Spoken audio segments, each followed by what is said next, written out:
How do you feel when he takes over the room? Well, I don't think Colin takes over any room. I think it's... Oh, he did after the Rams game. Well, I can give you my opinion of what I think. I think he's asked questions about a subject, and he's answering those questions. Turn down. He should say, talk to me at another time. I was in the room. Were you in the room at that time? Yeah, I walked by in the locker room. I'm in the locker room.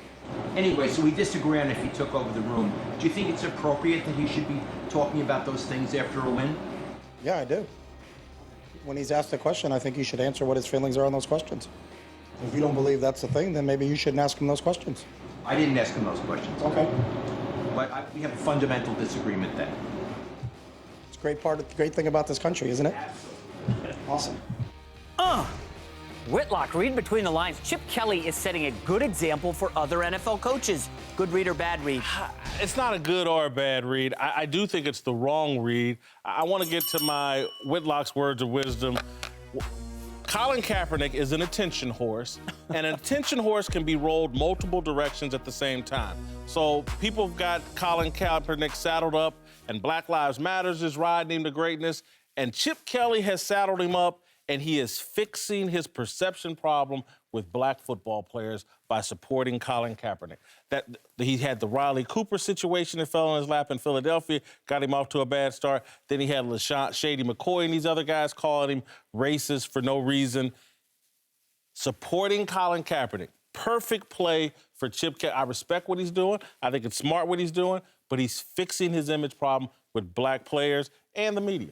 Well, I mean, image is part of success in all businesses, and Chip Kelly realizes you don't want to be Mike Ditka today, who has been very, very rigid and stubborn and does not look good. I think looking good does matter when you have high-profile public jobs.